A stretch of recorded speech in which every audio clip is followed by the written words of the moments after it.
You can help your child spot digraphs and trigraphs in words.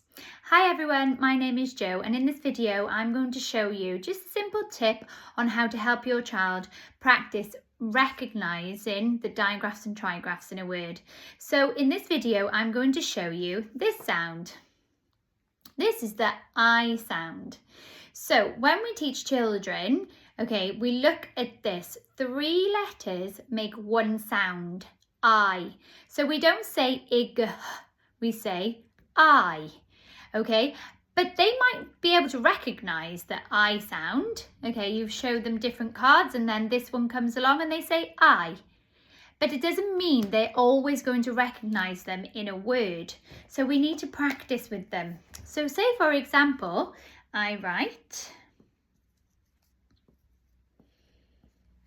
this word.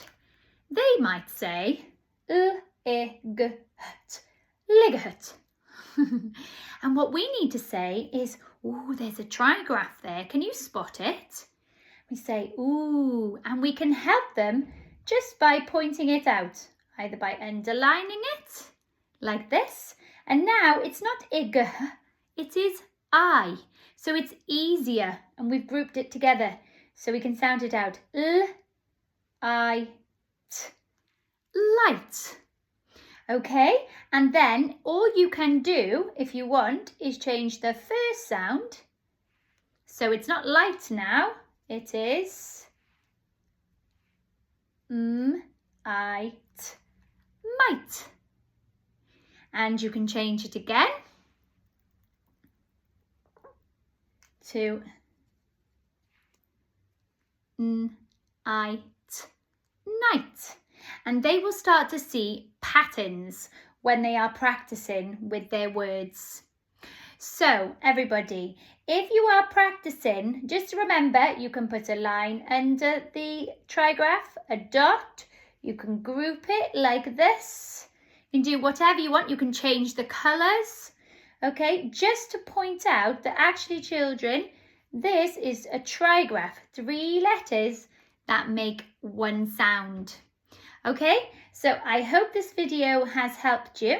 I wonder if you can think of any other I words. Maybe I can rub this one out and just put this here.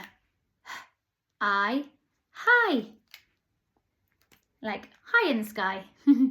Or maybe you can think of an alien word. We like to do these.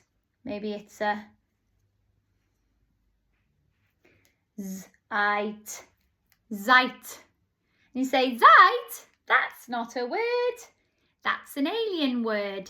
These are all fun ways to help them point out the I sound in the word. So even though they recognise the I sound, it doesn't mean they're always going to be able to recognise it. We do need to practice that skill. Keep practicing everyone.